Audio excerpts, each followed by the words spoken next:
ഞാൻ സൂര്യദാസെ തറപ്പിച്ച് പറയുന്നു കേരളത്തിൽ 20 സീറ്റിലും BJP തോക്കും, കട്ടായം. 16 സീറ്റിൽ മത്സരമേ ഇല്ല. 4 സീറ്റിൽ മത്സരമുണ്ട്. ആ മത്സരം UDF LDF തമ്മിൽ. 50% വരുന്ന ഇന്ത്യയിലെ സാധാരണക്കാരുടെ കയ്യിലുള്ള സ്വത്തിൻ്റെ അത്രയും ഈക്വലൻറ്റ് ഒരു ഡസൻ കോർപ്പറേറ്റുകളുടെ കയ്യിലുണ്ട്. ഒരു BJP ആൻറ്റി മോദി വികാരം, മറ്റൊന്ന് LDF ആൻറ്റി പിണറായി വികാരം. ഈ രണ്ടും കൂടി വരുമ്പോൾ ഒരു പ്രായം കഴിയുമ്പോൾ മാറ്റം ഉൾക്കൊള്ളണം. തലമുറകൾ മാറിക്കൊണ്ടിരിക്കണം. കൂടുതൽ പുതിയ ചെറുപ്പക്കാർക്ക് അവസരം കൊടുക്കണം എൻ്റെ അഭിപ്രായം. ഇങ്ങനെ പോയാൽ കുറേ വർഷം കഴിയുമ്പോൾ കേരളം ഒരു വൃദ്ധസാധനമായിട്ട് മാറും. അതായത് വടക്കേ ഇന്ത്യ പ്രചരിക്കുന്ന രാഹുൽ ഗാന്ധി വയനാട് തോക്കുമെന്ന് പറഞ്ഞാൽ അരിയാഹാരം കഴിക്കുന്ന മലയാളി ആരെങ്കിലും വിശ്വസിക്കുമോ? നമുക്ക് ദേശീയ രാഷ്ട്രീയത്തിൽ നിന്ന് തുടങ്ങാം. ദേശീയ രാഷ്ട്രീയത്തിൽ കോൺഗ്രസിൻ്റെ തിരിച്ചുവരവ് എങ്ങനെയാണ്? പ്രകാരം ദേശീയ രാഷ്ട്രീയത്തിലും കോൺഗ്രസിൻ്റെ ഉന്നത നേതൃത്വ നിലയിലും പ്രവർത്തിച്ച് ഏറെ പരിചയമുള്ള ശ്രീ A. K. ആൻ്റണിയെ സംബന്ധിച്ചുള്ള വിലയിരുത്തൽ എന്താണ്? ദേശീയ രാഷ്ട്രീയത്തിൽ കോൺഗ്രസിൻ്റെ ഒറ്റയ്ക്കുള്ള തിരിച്ചറിവ് ഈ തെരഞ്ഞെടുപ്പിൽ നടക്കില്ല. അത് മറ്റാരേക്കാൾ ബോധ്യം കോൺഗ്രസിനുണ്ട്.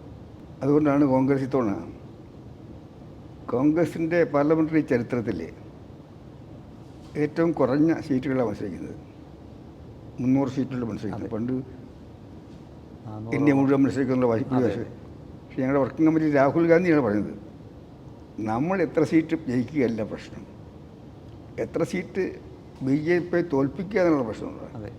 അതുകൊണ്ടാണ് ഞങ്ങൾ പരമാവധി വിട്ടുവീഴ്ച ചെയ്തു. ആ വിട്ടുവീഴ്ചയ്ക്ക് ഫലമുണ്ടായി. ഇന്ന് 28 പാർട്ടികൾ ഇന്ത്യ സഖ്യത്തിലുണ്ട്. ബംഗാളിൽ മാത്രം പരസ്പരം മത്സരിക്കുന്നുണ്ടെങ്കിലും ജയിച്ചു കഴിഞ്ഞാൽ ഇന്ത്യ സഖ്യത്തിലാണെന്ന് അവർ പരസ്യമായി പറയുന്നുണ്ട്. അപ്പോൾ കോൺഗ്രസ് ഒറ്റയ്ക്ക് ഭൂരിപക്ഷം കിട്ടത്തില്ല. തെരഞ്ഞെടുപ്പ് പ്രഖ്യാപിച്ച അവസരത്തിൽ BJP വല്ലാത്ത ആത്മവിശ്വാസത്തിൽ 400 സീറ്റ് എന്നൊക്കെ പറയും. പക്ഷേ കാറ്റ് മാറുവശമാണ്. പിന്നെ നടന്ന ഒന്നാമത്തെ റൗണ്ട് ഇലക്ഷൻ BJPക്ക് ക്ഷീണമാണ്. കഴിഞ്ഞ പ്രാവശ്യം ഒരു തൂത്തുവാരിയ ബീഹാറിലൊക്കെ എത്തുന്ന വളരെ ക്ഷീണമാണ് കാണുന്നത്. രണ്ടാം റൗണ്ടിലും അതിനാണ് സ്ഥിതി. രണ്ടാം റൗണ്ടിൽ കേരളത്തോടൊപ്പമാണ് കർണാടക. കഴിഞ്ഞ പ്രാവശ്യം കോൺഗ്രസിന് ഒരു സീറ്റാണ് കിട്ടിയത്. ഇത്തവണ ഭൂരിപക്ഷം സീറ്റുകളും കോൺഗ്രസിനായിരിക്കും. മഹാരാഷ്ട്ര കോൺഗ്രസിനൊരു സീറ്റാണ് കിട്ടിയത്. ഇത്തവണ ഇന്ന് BJP തൂത്തുവാരിയതാണ്. പക്ഷേ കോൺഗ്രസ്സുള്ള മുന്നണി NCPയും അതുപോലെ താക്കറെ ശിവസേനയുടെ മുന്നണി. അപ്പം ഞങ്ങൾ മുന്നോട്ടാണ് ഓരോ ദിവസം പുറകോട്ടാണ്. കാറ്റ് മാറി വശിയാണ്. അപ്പോൾ ഇത് നീണ്ടു നിൽക്കുന്ന ഇലക്ഷനാണ്. 7 റൗണ്ടുണ്ട്. ഇന്നലെ ഒരു റൗണ്ട് മാത്രമേ കഴിഞ്ഞിട്ടുള്ളൂ. പക്ഷേ കഴിഞ്ഞ 2 ആഴ്ചയായിട്ട് കാറ്റ് മാറി വീശുന്നുണ്ട്.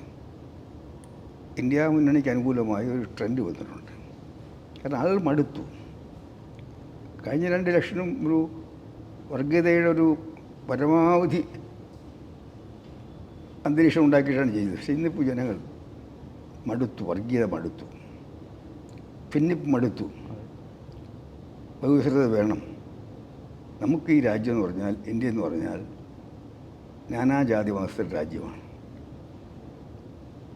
ഡൈവേഴ്സിറ്റിയുണ്ട്, ഡ്യൂഡിറ്റിയും ഡൈവേഴ്സിറ്റിയാണ്. നമുക്ക് നശിപ്പിക്കരുത്. നമുക്ക് അയൽവക്കങ്ങളിൽ ജീവിക്കുന്നതിൽ പല മതക്കാരാണ്, പല ജാതിക്കാരാണ്. അതുകൊണ്ട് ജാതിയും മതവും പറഞ്ഞിട്ട് നമുക്കെന്നും സംഘർഷം പാടില്ല എന്ന ചിന്ത രാജ്യത്ത് വളർന്നു വരികയാണ്. അപ്പോൾ കഴിഞ്ഞ 2 ഇലക്ഷനിൽ ഭിന്നിപ്പിൻ്റെ രാഷ്ട്രീയം മാർക്കറ്റ് ചിലവായി. ഇത്തവണ പഴയ പോലെ വിറ്റ് ഇല്ല. കാരണം ഇത് ജനങ്ങൾ മടുത്തു. ജനങ്ങൾക്ക് വേണ്ടത് ഭിന്നിപ്പിൻ്റെ രാഷ്ട്രീയമല്ല, വെറുപ്പിൻ്റെ രാഷ്ട്രീയമല്ല. അവർക്ക് സമാധാനം വേണം, പുരോഗതി വേണം. അവർക്ക് അവരുടെ ജീവിത പ്രശ്നങ്ങളുണ്ട്. കൃഷിക്കാരനാണെങ്കിൽ കൃഷിക്ക് അവർക്ക് അധ്വാനിക്കുന്നവർക്ക് കാർഷിക ഉൽപ്പന്നങ്ങൾക്ക് ന്യായമായ വില വേണം, താങ്ങ് വില വേണം. ചെറുപ്പക്കാർക്ക് തൊഴിൽ വേണം, ഇടത്തരക്കാർക്ക് ജീവിക്കണം, ചെറുകിട വ്യവസായികൾക്ക് ജീവിക്കണം, തൊഴിലാളികൾക്ക് ജീവിക്കണം. അവരുടെ ജീവിത പ്രശ്നങ്ങളാണ് ഈ ഇലക്ഷൻ്റെ മുഖ്യ ചർച്ച, ഇല്ലാതെ മതവും ജാതിയല്ല. BJPക്ക് ആകപ്പാടെ പറയാനുള്ള മതവും ജാതിയും മാത്രമാണ്. അതുകൊണ്ട് ഈ ഇലക്ഷൻ കഴിഞ്ഞ 2014-ലെയും 2019 ചിത്രമേ അല്ല. BJP ഓരോ ദിവസം കഴിയുന്നതോറും താഴോട്ട് പോവുകയാണ്. ഇന്ത്യ മുന്നണി ഓരോ ഇലക്ഷൻ കഴിഞ്ഞതോറും ഓരോ ദിവസം കഴിയുന്നതോറും മുന്നോട്ട് പോകണം. 1ാം റൗണ്ട് കഴിഞ്ഞപ്പോൾ തന്നെ മുന്നോട്ട് പോയി. ഇനി 6 റൗണ്ട് കിടപ്പുണ്ട്.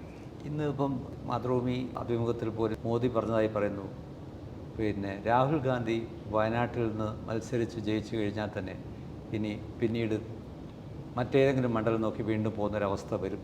എന്താണ് അതുകൊണ്ട് ഉദ്ദേശിച്ചതെന്നറിയില്ല. രാഹുൽ ഗാന്ധിയെ പേരെടുത്ത് ആക്ഷേപിച്ചുകൊണ്ടാണ് അദ്ദേഹം അങ്ങനെ ഒരു ആരോപണം ഉന്നയിച്ചിരിക്കുന്നത്. വയനാട്ടിൽ വന്ന് മത്സരിക്കുന്നതിന് കഴിഞ്ഞ തവണയും അതിനെക്കുറിച്ചൊരു ആരോപണം ഉണ്ടായിരുന്നു കോൺഗ്രസ് നേരെ. അതുമാത്രമല്ല, കോൺഗ്രസ്സിലെ തന്നെ ഒപ്പം നിൽക്കുന്ന, അന്ന് കോൺഗ്രസിനോടൊപ്പം ഇന്ത്യ മുന്നണി എന്ന സഖ്യം ഉണ്ടായിരുന്നില്ല. പക്ഷേ ഇത്തവണ ഇന്ത്യ സഖ്യം എന്നുള്ള ആ സംവിധാനത്തിലുള്ള ഘടകകക്ഷികൾ പോലും രാഹുൽ ഗാന്ധി വയനാട്ടിൽ മത്സരിക്കുന്നതിനെ ഒരു വലിയൊരു ആക്ഷേപത്തിന് കാരണമാക്കി ഉന്നയിക്കുന്നുണ്ട്. അതിൻ്റെ വസ്തുതകൾ എന്താണ്? കഴിഞ്ഞ പ്രാവശ്യം രാഹുൽ ഗാന്ധി 2019 മത്സരിക്കുമ്പോൾ ഇന്ത്യ സഖ്യമില്ല. ഇപ്പോൾ ഇന്ത്യ സഖ്യമുണ്ട്. അതെ. പക്ഷേ രാഹുൽ ഗാന്ധി സിറ്റിംഗ് MP അവിടുത്തെ നിലവിലവിടെ കഴിഞ്ഞ ഇലക്ഷനിൽ റെക്കോർഡ് ഭൂരിപക്ഷത്തോടുകൂടി, ആർക്കും കിട്ടാത്ത ഭൂരിപക്ഷത്തോടുകൂടി ജയിച്ച് 4 ലക്ഷത്തിൽ അധികം ഭൂരിപക്ഷത്തോട് ജയിച്ച് വയനാട്ടിലെ ജനങ്ങൾ സ്നേഹവും വാത്സല്യവും നൽകി അവരൊരു കുടുംബാംഗത്തെ പോലെ സ്വീകരിച്ച രാഹുൽ ഗാന്ധി വയനാട് വിട്ടുപോകണമെന്ന് ന്യായം എന്താ? ഇന്ത്യ സഖ്യത്തോട് CPM കൂടുണ്ടായിരുന്നെങ്കിൽ അവർ കേരളത്തിലെ 19 സീറ്റിൽ ഞങ്ങൾ എതിർക്കട്ടെ, വയനാട് സീറ്റിൽ രാഹുൽ ഗാന്ധിക്കെതിരായിട്ട് മത്സരിക്കാൻ പാടില്ലായിരുന്നു. അതാണ് CPM കുറിച്ച് പറയാനുള്ളത്. 2, പ്രധാനമന്ത്രി പറഞ്ഞതിനെക്കുറിച്ച്. സത്യത്തിൽ പ്രധാനമന്ത്രിയുടെ ഇന്നത്തെ പ്രസംഗം അത് അദ്ദേഹത്തിൻ്റെ തന്നെ ക്രെഡിബിലിറ്റി ബാധിച്ചിരിക്കുകയല്ലേ, വിശ്വാസത്തിൽ പോയില്ല. അതായത് വടക്കേ ഇന്ത്യയെ പ്രചരിക്കുന്ന രാഹുൽ ഗാന്ധി വയനാട് തോക്കുമെന്ന് പറഞ്ഞാൽ അരിയാഹാരം കഴിക്കുന്ന മലയാളി, കോൺഗ്രസ് ആകട്ടെ CPM ആകട്ടെ BJP ആകട്ടെ ഏത് പാർട്ടിക്കാരാകട്ടെ, പാർട്ടി ഇല്ലാതെ രാഹുൽ ഗാന്ധി വയനാട്ടിൽ തോക്കുമെന്ന് പറഞ്ഞാൽ ആരെങ്കിലും വിശ്വസിക്കുമോ? അപ്പോൾ ഇതുപോലെയാണ് പ്രധാനമന്ത്രി പറയുന്ന വാക്കുകൾക്ക് വിലയതല്ലേ അദ്ദേഹം സ്വയം അത് ബോധ്യപ്പെട്ടിരിക്കുന്നത്. സർ, UPA ഗവൺമെൻറ്റിൻ്റെ കാലത്ത് ദീർഘകാലം പ്രതിരോധം പോലുള്ള വകുപ്പുകൾ കൈകാര്യം ചെയ്തിട്ടുള്ള ഒരു അനുഭവം ഡൽഹിയിൽ അങ്ങേക്കുണ്ട്. കഴിഞ്ഞ 10 വർഷക്കാലത്തെ BJP ഗവൺമെൻറ് പ്രവർത്തനങ്ങൾ, അതോടൊപ്പം തന്നെ പാർലമെൻറ്റിൽ ഒരുപാട് വിഷയങ്ങൾ ഈ രാഹുൽ ഗാന്ധി ഉൾപ്പെടെയുള്ള പ്രതിപക്ഷ നേതാക്കളെ ഡിസ്ക്വാളിഫൈ ചെയ്യുകയും സസ്പെൻഡ് ചെയ്യുകയും, ഏറ്റവും കൂടുതൽ MP സസ്പെൻഡ് ചെയ്യപ്പെട്ട ഒരു പാർലമെൻറ്റായിരിക്കും 17ാം ലോക്സഭ. ആ പാർലമെൻറ്റിൻ്റെ പ്രവർത്തനത്തെയും അതോടൊപ്പം കേന്ദ്ര സർക്കാരിൻ്റെ ഭരണപരമായ പ്രവർത്തനത്തെയും താങ്കൾ എങ്ങനെ വിലയിരുത്തുന്നു? UPA ഗവൺമെൻറ് 10 വർഷം ഭരിച്ചെങ്കിലും ഇന്ത്യയുടെ രാഷ്ട്രശില്പി നെഹ്റുവാണ്. ഇന്ന് ഇന്ത്യയിൽ കാണുന്ന എല്ലാ പുരോഗതിയുടെയും ശാസ്ത്ര സാങ്കേതിക രംഗം, കാർഷിക രംഗം, വ്യവസായ രംഗം, ഇതിൻ്റെ എല്ലാ അടിത്തറ ഭാഗ്യ അദ്ദേഹമാണ്. ആ അടിത്തറയിൽ പിന്നീട് വന്ന ഓരോ ഗവൺമെൻറ്റുകളും കുറച്ചുകൂടെ ഭദ്രമായ ഒരു ഭവനമുണ്ടാക്കി. അത് UPA ഗവൺമെൻറ് 10 വർഷം കിട്ടിയപ്പോൾ മാറിയ ലോക സാഹചര്യം അനുസരിച്ചിട്ട് ഉദാരവൽക്കരണത്തിൻ്റെ അന്തരീക്ഷം എടുത്തു. അത് ഇന്ത്യയെ ലോകത്തിലെ പ്രധാനപ്പെട്ട ഒരു സാമ്പത്തിക ശക്തിയാക്കാൻ സഹായിച്ചു. പക്ഷെ അതോടൊപ്പം UPA ഒരു കാര്യം ശ്രദ്ധിച്ചു, GDP ഗ്രോത്ത് മാത്രം പോരാ, അതെ, സമ്പത്ത് വർദ്ധിപ്പിച്ചാൽ മാത്രം പോരാ. സമ്പത്ത് വർദ്ധിച്ചിട്ട് ട്രിക്കിൾ ഡൗൺ തിയറി പഴയ പഠിച്ച പോലെ, അതെ, സമ്പത്ത് വർദ്ധിച്ചു കഴിഞ്ഞാൽ താഴോട്ട് പതുക്കെ പതുക്കെ അതിൻ്റെ തുള്ളിയായിട്ട് വരും. അത് അസാധ്യമാണ്. അതുകൊണ്ട് UPA ഗവൺമെൻറ് എടുത്ത പരിപാടി ഒരു ഭാഗത്ത് ലിബറലൈസേഷൻ, മറുഭാഗത്ത് വെൽഫെയർ മെഷേഴ്സ്. അന്നത്തെ ഏറ്റവും വലിയ പ്രശ്നം കാർഷിക പ്രശ്നം, കൃഷിക്കാരുടെ ആത്മഹത്യയാണ് വയനാട് ഉൾപ്പെടെ. അതുകൊണ്ട് 70,000 കോടി രൂപ കൃഷിക്കാരുടെ കടം എഴുതിത്തള്ളി. അതുപോലെ ആ കാലഘട്ടത്തെ പ്രധാനപ്പെട്ട പ്രശ്നം പട്ടിണി മരണമാണ്. ഒറീസ, കാളഹണ്ടി, വടക്കേ ഇന്ത്യ, അവിടെയൊക്കെ പട്ടിണി മരണ ഒരു പ്രശ്നമായിരുന്നു. അതുകൊണ്ടാണ് മഹാത്മാഗാന്ധി തൊഴിലുറപ്പ് പദ്ധതി കൊണ്ടുവന്നത്. ഫുഡ് സെക്യൂരിറ്റി ബില്ലുണ്ട്. കാരണം ലിബറലൈസേഷൻ്റെ ഫലമായി സമ്പത്ത് വർദ്ധിക്കുമ്പോൾ സമ്പത്ത് വർദ്ധിക്കാത്ത വിഭാഗങ്ങൾക്ക് അവരുടെ പ്രയാസങ്ങൾ മനസ്സിലാക്കാനാണ് ഈ കൃഷിക്കാരുടെ കടമെഴുതി തെളിയതും തൊഴിലുറപ്പ് പദ്ധതി കൊണ്ടുവന്നതും. അതുപോലെ തന്നെ ഫുഡ് സെക്യൂരിറ്റി ബില്ല് കൊണ്ടുവന്നതും അതുപോലെ ഒരുപാട് ക്ഷേമ പരിപാടികൾ കൊണ്ടുവന്നു. അങ്ങനെ ഒരു രീതിയിലാണ് മുന്നോട്ട് പോയത്. പക്ഷേ മോഡിയുടെ വികസനം GDP കൂടുന്നുണ്ട്, പക്ഷെ പാവപ്പെട്ടവൻ കൂടുതൽ ദരിദ്രനാകുകയാണ്. ഇന്ത്യയിലെ ഗണ്യമായ വിഭാഗം കൃഷിക്കാരിപ്പോൾ ചെറുകിട കൃഷിക്കാർ കൃഷി ഉപേക്ഷിച്ച് കൂലിപ്പണിക്കായി മാറിയിരിക്കുകയാണ്. കാർഷിക രംഗം തകർന്നിരിക്കുകയാണ്. പരിപൂർണമായി കേരളത്തിലായാലും ഇന്ത്യ ഒട്ടും കാർഷിക രംഗം തകർന്നു. തൊഴിലില്ലായ്മ രൂക്ഷമാണ്, അതിരൂക്ഷമാണ്. മോഡിയുടെ ആദ്യ വാഗ്ദാനം, മോഡി വന്നാൽ പ്രതിവർഷം 2 കോടി ചെറുപ്പക്കാർ ജോലി കൊടുക്കണം. 10 വർഷം കൊണ്ട് 20 കോടി ആൾക്കാർ കിട്ടണം. പക്ഷെ ഇന്ന് ഇന്ത്യയിൽ നിന്ന് ഏറ്റവും കൂടുതൽ ചെറുപ്പക്കാർ പുറത്തേക്ക് പോകും. അതിൽ ഏറ്റവും കൂടുതൽ പോകുന്നത് കേരളത്തിൽ നിന്നാണ്. പിന്നെ പറയുന്നത് എന്താ, ഞങ്ങൾ അധികാരത്തിൽ വന്നാൽ 15 ലക്ഷം രൂപ ഓരോരുത്തരുടെയും ബാങ്കിൽ നിക്ഷേപിക്കും. മോഡിയുടെ ഗ്യാരണ്ടി വെറും കടലാസ് രേഖയാണെന്ന് 10 വർഷത്തെ ഭരണം തെളിയിച്ചു കഴിഞ്ഞിരിക്കുകയാണ്. ഇവിടെ യഥാർത്ഥത്തിൽ എന്താ, സമ്പത്ത് വർദ്ധിക്കുന്നുണ്ട്, ദേശീയ വരുമാനം കൂടിയിട്ടുണ്ട്. പക്ഷേ ചിത്രയുടെ നോക്കിയാൽ, ഒരു ഉദാഹരണം പറഞ്ഞാൽ, 50% വരുന്ന ഇന്ത്യയിലെ സാധാരണക്കാരുടെ കയ്യിലുള്ള സ്വത്തിൻ്റെ അത്രയും ഈക്വലൻറ്റ് 1 ഡസൻ കോർപ്പറേറ്റുകളുടെ കയ്യിലുണ്ട്. അതാണ് നരേന്ദ്രമോദി ഗവൺമെൻറ് വികസനത്തിൻ്റെ എന്താ, സാമൂഹ്യനീതിയില്ല. കോർപ്പറേറ്റുകൾ വളരുന്നു, സാമൂഹ്യ നീതിയില്ല, സാമ്പത്തിക നീതിയില്ല. അതാണ്. ഡിഫൻസിൻ്റെ മേഖല അങ്ങ് കൈകാര്യം ചെയ്തൊരു വകുപ്പായതുകൊണ്ട് ചോദിക്കുകയാണ്, എങ്ങനെ വിലയിരുത്തുന്നു ഇപ്പോഴത്തെ, പ്രത്യേകിച്ച് നമ്മുടെ പുതിയ വിവാദങ്ങൾ പലതും വരുമ്പോൾ ആ മേഖലയിൽ പരിചിതനായ പ്രകാരം ആ വകുപ്പ് കൈകാര്യം ചെയ്ത ഒരു വ്യക്തി എന്ന നിലയ്ക്ക് എങ്ങനെയാണ് താങ്കൾ? ഡിഫൻസിൻ്റെ മേഖലയിൽ തന്നെ കോൺഗ്രസ് ഗവൺമെൻറ് ഒരു അടിത്തറ പാകിയിരുന്നു. ആദ്യം 62 നിർഭാഗ്യകരമായ ചൈനീസ് ആക്രമണം ഉണ്ടായെങ്കിലും അതിനുശേഷം നമ്മൾ ഡിഫൻസ് നമ്മൾ ശക്തിപ്പെടുത്തി. നെഹ്റുവിൻ്റെ കാലത്ത് കൃഷ്ണമേനോൻ തന്നെ അതിനടിത്തറ പാകി. കൃഷ്ണമേനോൻ തന്നെ അടിത്തറ പാകി. നെഹ്റു തന്നെയാണ് DRDO സ്ഥാപിച്ച അദ്ദേഹമാണ്. ഡിഫൻസ് സയൻസ് ഓർഡിനൻസ് ഫാക്ടറികളുടെ കൂടുതൽ നവീകരിക്കാൻ മുൻകെടുത്ത കൃഷ്ണമേനോനാണ്. അന്ന് മുതലേ 62 നമ്മുടെ അനുഭവത്തിന് ശേഷം പ്രതിരോധ രംഗം ശക്തിപ്പെടുത്താൻ ശ്രമിച്ചു. ഇന്ദിരാഗാന്ധി പൊക്രാനിൽ അണുപരീക്ഷണം നടത്തി, മുന്നോട്ട് പോയി. രാജീവ് ഗാന്ധി കാലത്തും മുന്നോട്ട് പോയി. അപ്പോൾ ന്യൂക്ലിയർ സബ്മറൈനും ഒക്കെ അദ്ദേഹത്തിൻ്റെ കാലത്താണ്. അപ്പോൾ ശാസ്ത്ര സാങ്കേതിക അടിത്തറയുണ്ടാക്കി, ഡിഫൻസ് ശാസ്ത്ര രംഗത്തിൽ അടിത്തറയുണ്ടാക്കി, അതിർത്തികൾ ഭദ്രമാക്കി. അതിനുശേഷം നടന്ന യുദ്ധങ്ങളൊന്നും തോറ്റിട്ടില്ല. ഇന്ത്യ പാകിസ്ഥാൻ യുദ്ധം നടന്നു, എല്ലാ യുദ്ധങ്ങളിലും ജയിച്ചു. ചൈനയാണെങ്കിലും ഇടയ്ക്കിടയ്ക്ക് അതിർത്തിയിൽ പ്രശ്നമുണ്ടാവും, പ്രശ്നങ്ങൾ വരും. പക്ഷേ UPA ഗവൺമെൻറ് കാലത്ത് ഒരു സ്ഥലത്ത് പോലും 1 ഇഞ്ച് ഭൂമി വിട്ടുകൊടുത്തിട്ടില്ല. 62 പോയിട്ടുണ്ട്. പക്ഷേ 10 വർഷത്തെ UPA ഗവൺമെൻറ് കാലത്ത് പല സ്ഥലത്തും പ്രശ്നമുണ്ടായിട്ടുണ്ട്. ടെസ്റ്റ് ബാങ്കിലായാലും അതുപോലെ ഡാം ചോക്കിൽ പലത്തും ഉണ്ടായി. പക്ഷെ ഞങ്ങൾ ക്ഷമയോടുകൂടി പിടിച്ചു നിന്നു. അവസാനം ഒത്തുതീർപ്പാകുന്നത് 2 പേരും സ്റ്റാറ്റസ്കോ, 2 പേരും അവരുടെ പഴയ സ്ഥലത്തേക്ക് മടങ്ങുക. അതാണ് ആ കാലത്തെ സ്ഥിതി.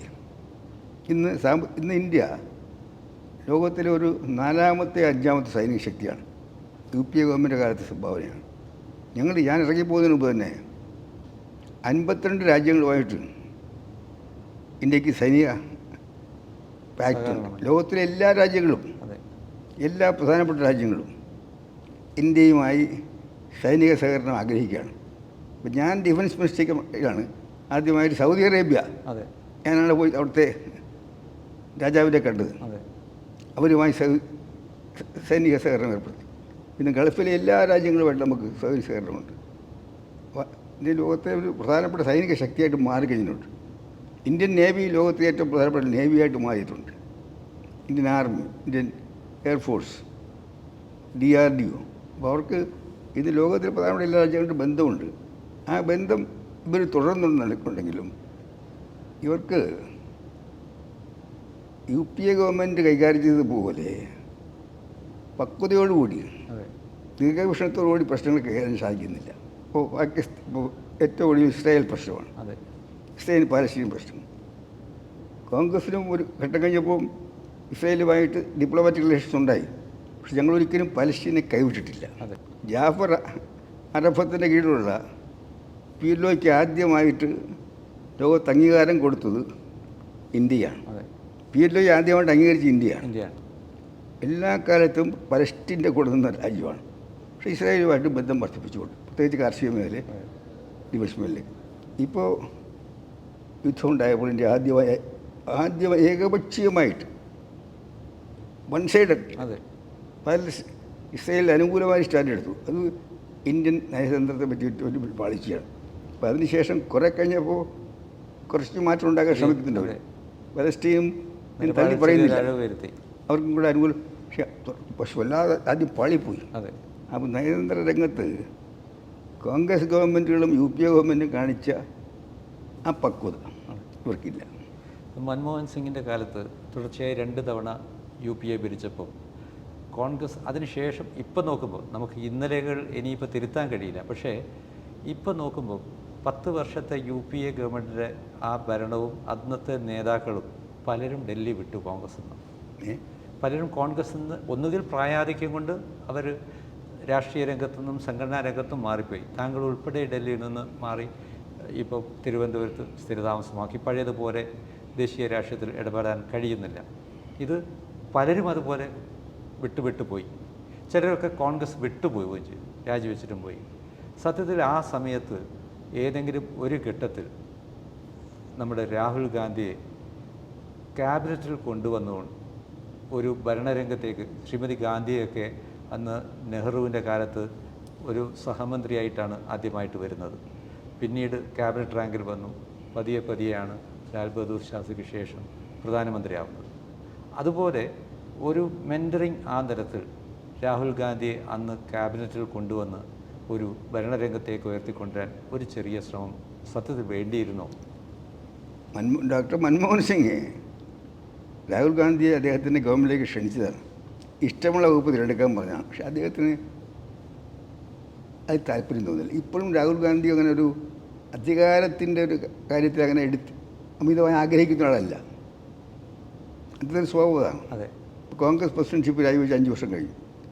എല്ലാവരും നിർബന്ധിച്ചു തിരിച്ചു വരാനുണ്ട്. പക്ഷേ അത് തിരിച്ചു വരുന്നില്ല. ഇപ്പോഴും അദ്ദേഹം പ്രധാനമന്ത്രിയാണെന്ന് വാശി പിടിക്കുന്നില്ല. അതെ.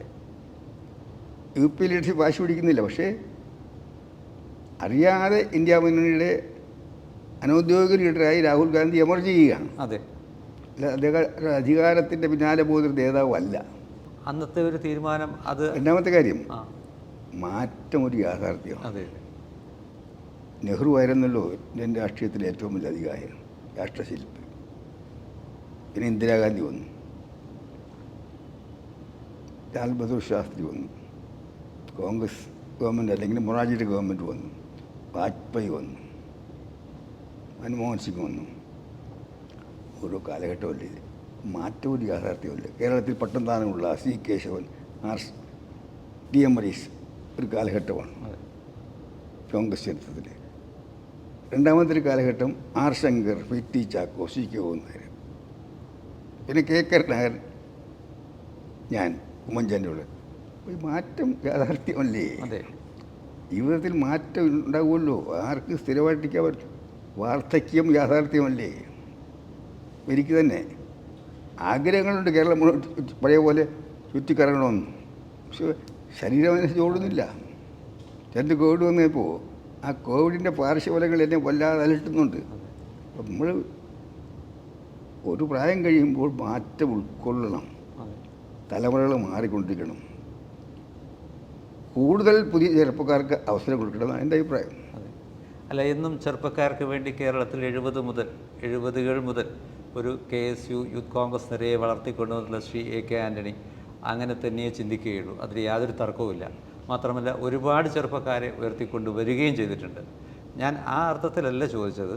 ഇപ്പം ദേശീയ രാഷ്ട്രീയത്തിൽ പെട്ടെന്നൊരു വലിയ നിര, താങ്കൾ ഉൾപ്പെടെ ഇപ്പോൾ പറഞ്ഞ കുറേ പേരുകൾ എല്ലാവരും പെട്ടെന്ന് പോയി ഒരു ദീർഘവീക്ഷണത്തോടു കൂടി തീരുമാനങ്ങൾ കൈക്കൊള്ളാൻ കോൺഗ്രസിൻ്റെ പ്രവർത്തക സമിതിയിലോ അല്ലെങ്കിൽ അതിൻ്റെ നയരൂപീകരണ സമിതികളിലോ ഒരു ചെറിയ തോതിലെങ്കിലും എന്തെങ്കിലും ഒരു ഗ്യാപ്പ് വന്ന പോലെ തോന്നുന്നില്ല.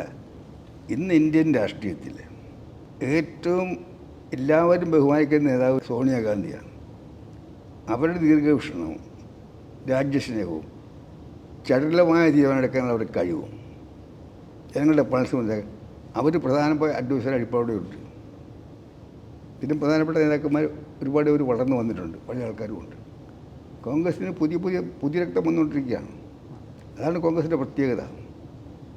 ഈ കേരളത്തിലെ കോൺഗ്രസ്സിൽ അത്രയും പുതിയ രക്തം പോരെന്ന് എൻ്റെ അഭിപ്രായം. അതെ, ഇനിയും മാറ്റമുണ്ട്. അടുത്ത അസംബ്ലി ഇലക്ഷൻ മുമ്പ് കൂടുതൽ ചെറുപ്പക്കാർ മുന്നോട്ട് വരണമെന്നാണ് എൻ്റെ അഭിപ്രായം.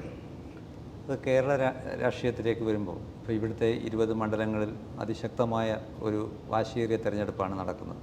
ഒരു ഭാഗത്ത് മുമ്പൊക്കെ നമ്മൾ 80-കൾ മുതൽ BJPയുടെ രംഗപ്രവേശനം ഉണ്ടെങ്കിലും അന്നൊക്കെ ത്രികോണ മത്സരം എന്നൊക്കെ പറയാറേ ഉള്ളൂ.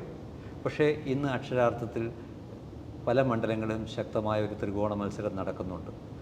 കഴിഞ്ഞ തവണ 19 സീറ്റാണ് UDF നേടിയത്. ഒരു സീറ്റ് മാത്രം ആലപ്പുഴ CPMന് വിജയിക്കാൻ കഴിഞ്ഞു. ഈ തെരഞ്ഞെടുപ്പിൽ എങ്ങനെയാണ് ശ്രീ AK ആൻ്റണി വിലയിരുത്തുന്നത്? എന്താണ് കോൺഗ്രസിൻ്റെ സാധ്യതകൾ? കഴിഞ്ഞ പ്രാവശ്യം നഷ്ടപ്പെട്ട ഒരു സീറ്റ് എന്ന് പറഞ്ഞാൽ ആലപ്പുഴയാണ്. അത് KC വേണുഗോപാലിനെ സ്ഥാനാർത്ഥിയായി പ്രഖ്യാപിച്ചപ്പോൾ തന്നെ ആലപ്പുഴ സീറ്റ് ജനങ്ങൾ കോൺഗ്രസിനെ ഏൽപ്പിച്ചു. ഇപ്പോൾ ഞങ്ങളുടെ കയ്യിൽ വന്നു. മൊത്തം 20 സീറ്റിൽ എൻ്റെ ഒരു വിലയിരുത്തൽ ആസ് ഓൺ ടുഡേ അതെ 16 സീറ്റുകൾ കോൺഗ്രസിന് ഉറച്ച സീറ്റുകളാണ്. 4 സീറ്റുകൾ മത്സരം നടക്കുന്നുണ്ട്. 16 സീറ്റിൽ കോൺഗ്രസ് ജയിച്ച് കഴിഞ്ഞിരിക്കുന്നു. 4 സീറ്റിൽ മത്സരമുണ്ട്. ആ സീറ്റുകളിലും ഇങ്ങനെയുള്ള ദിവസങ്ങളിൽ കുറച്ചുകൂടി ആഞ്ഞു പിടിച്ചാൽ 20 സീറ്റ് ജയിക്കാവുന്നൊരു അന്തരീക്ഷമുണ്ട്. പക്ഷെ 4 സീറ്റ് മത്സരമുണ്ട്. ആ ഒരു സീറ്റും തോക്കുമെന്ന് പറയാൻ ഞാൻ തയ്യാറല്ല. ആ 4 സീറ്റിൽ മത്സരമുള്ള സീറ്റുകളിൽ കുറച്ചുകൂടെ ആഞ്ഞു പിടിച്ചാൽ, കാരണം ഈ അവസാനത്തെ റൗണ്ടാണ് കോൺഗ്രസ് എപ്പോഴും, അവസാനത്തെ ഒരു 5-6 ദിവസമാണ് പിടിച്ചാൽ ആ സീറ്റുകൾ കോൺഗ്രസ് ജയിക്കാം, UDF ജയിക്കാം. 20 കിട്ടിയാൽ അത്ഭുതപ്പെടേണ്ട എന്നാണ് എൻ്റെ അഭിപ്രായം. ഈ 4 സീറ്റുകൾ ഏതാണെന്ന് അറിയാൻ പറയാം. BJPയുടെ ഈ തവണത്തെ സാധ്യതകൾ, അവർ വലിയ തോതിൽ പ്രധാനമന്ത്രി ഏറ്റവും കൂടുതൽ ചെലവഴിച്ചത് കേരളത്തിലാണ്. അങ്ങനെയല്ല, പ്രത്യേകിച്ച് കഴിഞ്ഞ തവണ ഒരു അക്കൗണ്ട് പോലും ഇല്ലാത്ത ഒരു സ്റ്റേറ്റിൽ 3-4 തവണ വന്ന് അദ്ദേഹം ക്യാമ്പയിൻ നടത്തിപ്പോയി. അതുപോലെ തന്നെ ദേശീയ നേതാക്കളും അവരുടെ അഖിലേന്ത്യാ പ്രസിഡൻറ്റും കേന്ദ്രമന്ത്രിമാരും ഒക്കെ കേരളത്തിൽ അങ്ങോളം ഇങ്ങോളം പ്രചരണത്തിന് ഇറങ്ങി തിരിച്ചിട്ടുണ്ട്. എന്താണ് അവർ 1-2 സീറ്റുകൾ അവരും പ്രതീക്ഷ വെച്ചു? അദ്ദേഹത്തിൻ്റെ സമീപകാലത്തെ കേരളത്തെക്കുറിച്ച് അഭിപ്രായങ്ങൾ പലതും കാണുമ്പോൾ കേരളത്തെക്കുറിച്ച് അദ്ദേഹത്തിന് ശരിയായ ഫീഡ്ബാക്ക് കിട്ടുന്നില്ല, ശരിയായ ഉപദേശകരില്ല എന്നാണ് ഞാൻ മനസ്സിലാക്കിയത്. ഇന്ന് തന്നെ വടക്കേ ഇന്ത്യയിൽ പോയിട്ട് വയനാട്ടിൽ രാഹുൽ ഗാന്ധി തോക്കുമെന്ന് പറഞ്ഞു ഒറ്റ പ്രധാനമന്ത്രി ഒരിക്കലും പറയാൻ പാടില്ലാത്തതാണ്. വയനാട്ടിലെ രാഷ്ട്രീയത്തിൽ എല്ലാവർക്കും അറിയാം. അതെ, എത്ര ലക്ഷം വോട്ട് ജയിക്കുന്ന എല്ലാവർക്കും അറിയാം. അതിൽ എത്ര ലക്ഷമാണെന്ന് മാത്രമേ സംശയമുള്ളൂ.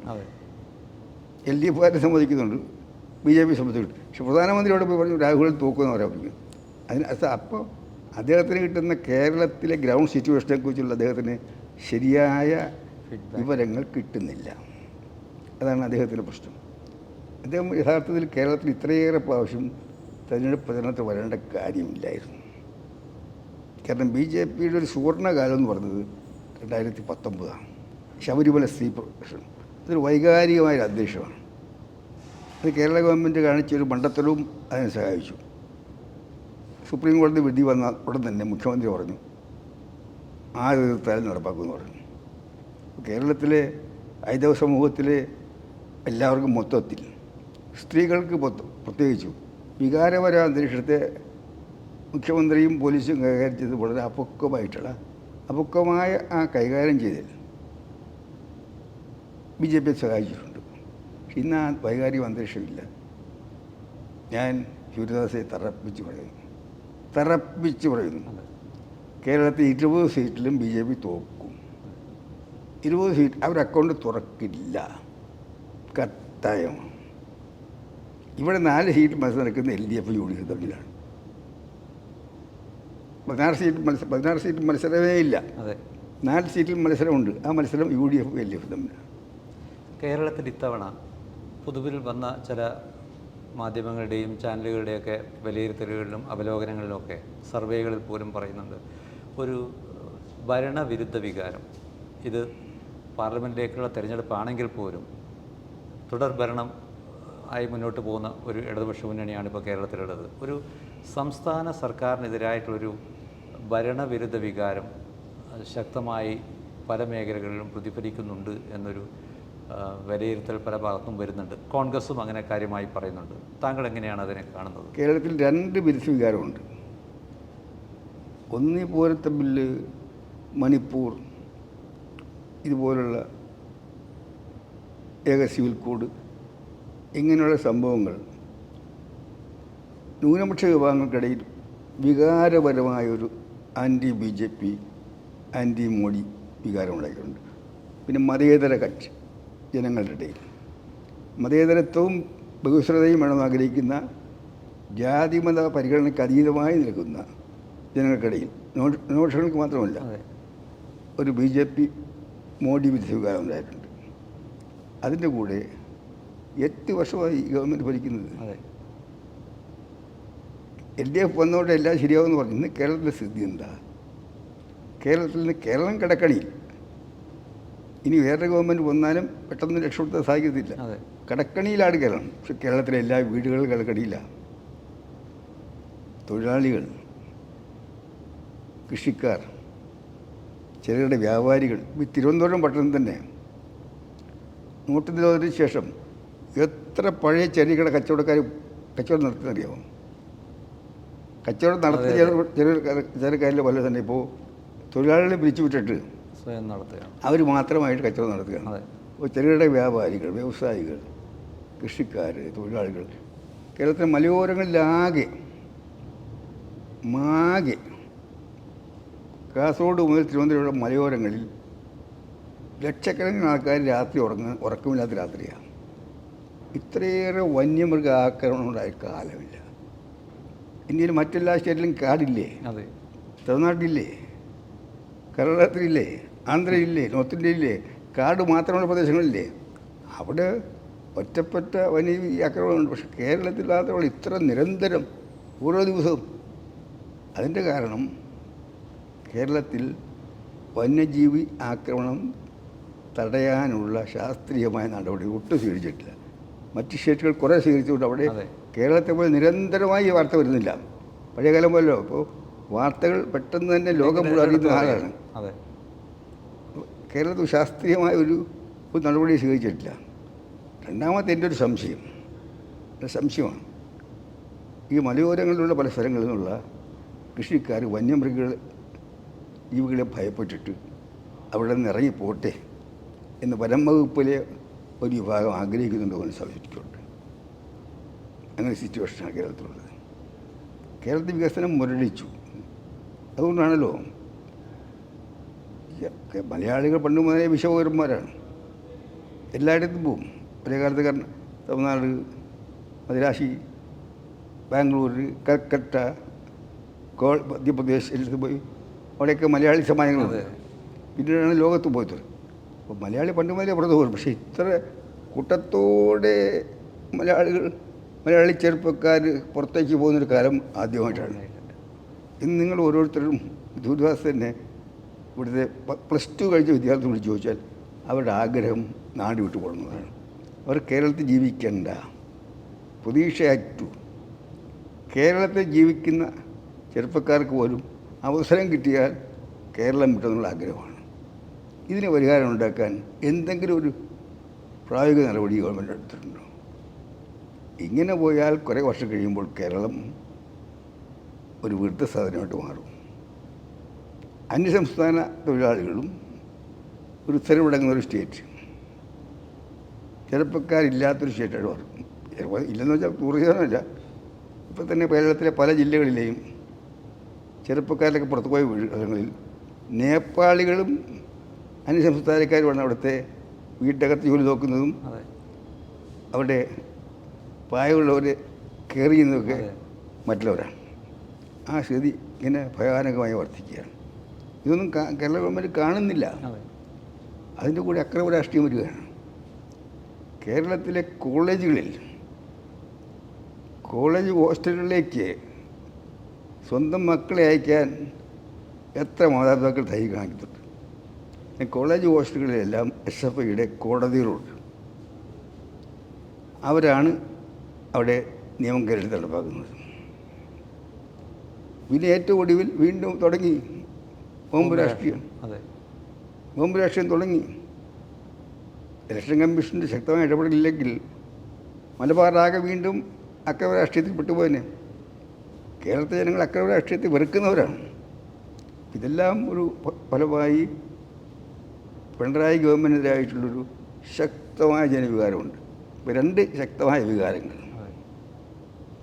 ഒരു BJP anti BJP anti Modi വികാരം, മറ്റൊന്ന് ആൻറ്റി LDF ആൻറ്റി പിണറായി വികാരം. ഈ രണ്ടും കൂടി വരുമ്പോൾ അതിൻ്റെ കൂടെ ഏറ്റവും ഒടുവിൽ കാണുന്നത് കേരളത്തിലെ എല്ലാ ചാനലുകളും സർവേ നടത്തിയില്ലേ? ആ സർവേയിൽ ചോദിച്ചത് നിങ്ങൾക്ക് ഇഷ്ടപ്പെട്ട ദേശീയ നേതാവരാണ്. എല്ലാ സർവേയും ഏകണ്ഠമായ പറഞ്ഞു രാഹുൽ ഗാന്ധിയാണ്. എല്ലാ സർവേയും. ഇപ്പോൾ രാഹുൽ ഗാന്ധിയുടെ ജനപ്രീതി വർദ്ധിച്ചിരിക്കുന്നു. രാഹുൽ ഗാന്ധി ഇന്ന് കേരളീയരുടെ ഏറ്റവും പ്രിയപ്പെട്ട ദേശീയ നേതാവായി മാറിയിട്ടുണ്ട്. ഇപ്പോൾ രാഹുൽ ഗാന്ധിക്ക് അനുകൂലമായ ഒരു തരംഗവും കേരളത്തിലുണ്ട്. മോദിക്കും BJPക്കുമായിട്ടുള്ള വിരസത വികാരം, പിണറായിക്കും LDFിനായിട്ടുള്ള വിരസ വികാരം, രാഹുൽ ഗാന്ധിക്ക് അനുകൂലമായിട്ടുള്ള ഒരു